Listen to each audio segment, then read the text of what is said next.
Hello, everyone. This is Kiki speaking. This is just a bit of an intro. I've decided to, as one of my first books that I will be reading one of my favorite books by the amazing author Stephen King.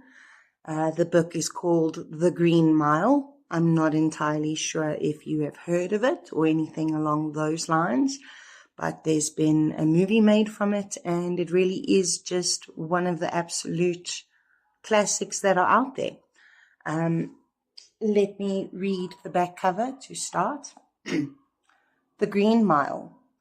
Those who walk it do not return, because at the end of that walk is the room in which sits Cold Mountain Penitentiary's electric chair. In 1932, the newest resident on death row is John Coffey, a giant of a black man convicted of the brutal murder of 2 little girls. But nothing is as it seems with John Coffey, and around him unfolds a bizarre and horrifying story. Evil murderer or wholly innocent? Whichever he is, Coffey has strange powers which may yet offer salvation to others, even if they can do nothing to save him. So that is your back cover. Like I say, one of the best books that I personally myself have read. My copy that I'm sitting with here is very bruised and battered. And, I've also found that just holding a book in your hand is always 10 times better than anything else. Part 1, The 2 Dead Girls. Chapter 1. This happened in 1932, when the state penitentiary was still at Cold Mountain, and the electric chair was there too, of course. The inmates made jokes about the chair, the way people always make jokes about things that frighten them but can't be gotten away from. They called it Old Sparky, or the Big Juicy. They made cracks about the power bill, and how Warden Moores would cook his Thanksgiving dinner that fall with his wife, Melinda, too sick to cook. But for the ones who actually had to sit down in that chair, the humor went out of the situation in a hurry. I presided over 78 executions during my time at Cold Mountain. That's one figure I've never been confused about. I'll remember it on my deathbed. And I think that, for most of those men, the truth of what was happening to them finally hit all the way home when their ankles were being clamped to the stout oak of Old Sparky's legs. The realization came then. You would see it rising in their eyes, a kind of cold dismay, that their own legs had finished their careers. The blood still ran in them, the muscles were still strong, but they were finished all the same. They were never going to walk another country mile or dance with a girl at a barn raising. Old Sparky's clients came to a knowledge of their deaths from the ankles up. There was a black silk bag that went over their heads after they had finished their ramblings and mostly disjointed last remarks.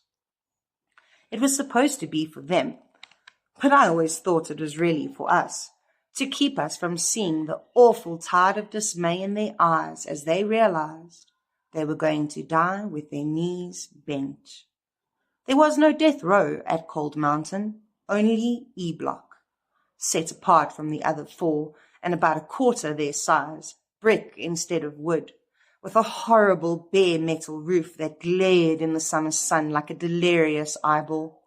6 cells inside, 3 on each side of a wide center aisle, each almost twice as big as the cells in the other 4 blocks.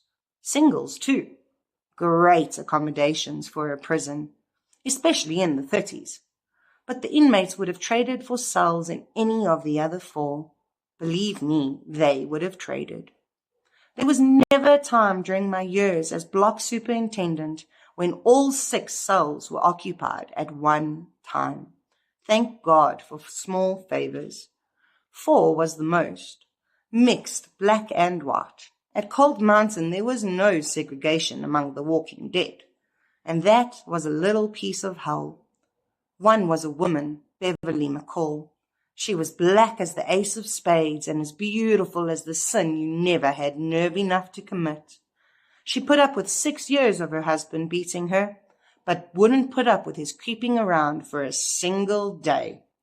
On the evening after she found out he was cheating, she stood waiting for the unfortunate Lester McCall, known to his pals, and presumably to his extremely short-term mistress, as Cutter, at the top of the stairs leading to the apartment over his barber shop.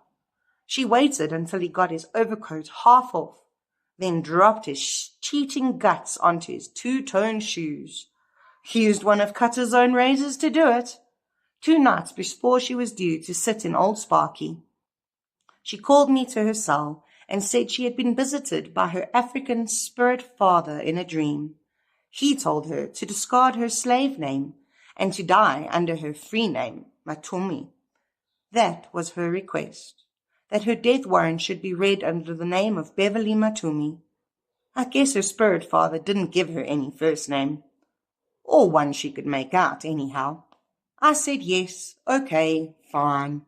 One thing those years serving as the Bulgur screw taught me was never to refuse the condemned unless I absolutely had to. In the case of Beverly Montoya, it made no difference anyway. The governor called the next day around 3 in the afternoon, commuting her sentence to life in the Grassy Valley Penal Facility for Women. All penals and no penis, we used to say back then. I was glad to see Bev's round ass going left instead of right when she got to the duty desk. Let me tell you. 35 years or so later, had to be at least 35, I saw that name on the obituary page of the paper, under a picture of a skinny-faced black lady with a cloud of white hair and glasses with rhinestones at the corners. It was Beverly. She'd spent the last 10 years of her life as a free woman, the obituary said, and had rescued the small-town library of Rains Falls pretty much single-handed.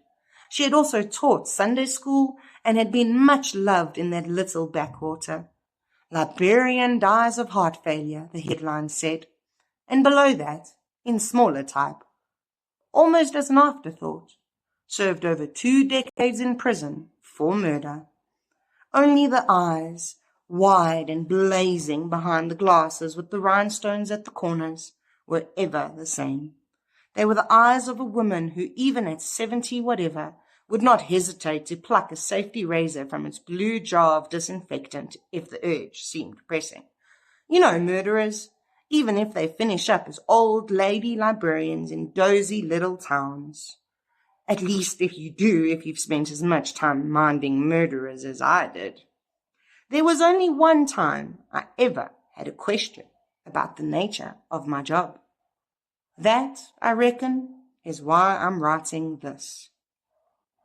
The wide corridor up the center of E Block was floored with linoleum, the color of tired old limes. And so what was called the last mile at other prisons was called the Green Mile at Cold Mountain. It ran, I guess, 60 long paces from south to north, bottom to top. At the bottom was the restraint room. At the top end was a T-junction. A left turn meant life, if you called what went on in the sun-baked exercise yard life. And many did. Many lived in it for years, with no apparent ill effects. Thieves and arsonists and sex criminals, all talking their talk and walking their walk and making their little deals. A right turn, though. That was different. First, you went into my office, where the carpet was also green, a thing I kept meaning to change and not getting around to, and crossed in front of my desk, which was flanked by the American flag on the left and the state flag on the right. On the far side were 2 doors. One led into the small WC that I and the E-Block guards, sometimes even Warden Moyes, used. The other opened on a kind of storage shed. This was where you ended up when you walked the Green Mile. It was a small door. I had to duck my head when I went through, and John Coffey actually had to sit and scoot. You came out on a little landing, then went down 3 cement steps to a board floor. It was a miserable room without heat and with a metal roof, just like the one on the block to which it was an adjunct. It was cold enough in there to see your breath during the winter, and stifling in the summer. At the execution of Alma Manfred in July, or August of 30, that one was, I believe, we had 9 witnesses pass out. On the left side of the storage shed, again, there was life. Tools, all locked down in frames crisscrossed with chains as if they were carbon rifles instead of spades and pickaxes. Dry goods, sacks of seeds for spring planting in the prison gardens, boxes of toilet paper, pallets cross-loaded with blanks for the prison plate shop, even bags of lime for marking out the baseball diamond and the football gridiron. The cons played in what was known as the pasture, and fall afternoons were greatly looked forward to at Cold Mountain. On the right, once again, death.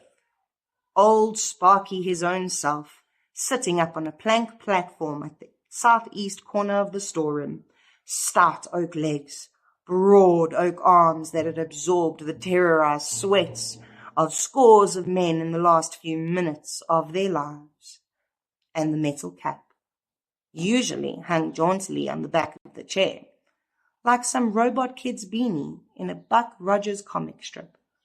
A cord ran from it, and through a gasket-circled hole in the cinder block wall behind the chair. Off to one side was a galvanized tin bucket. If you looked inside it, you would see a circle of sponge, cut just right to fit the metal cap. Before executions, it was soaked in brine to better conduct the charge of direct current electricity that ran through the wire, through the sponge, and into the condemned man's brain. Chapter 2.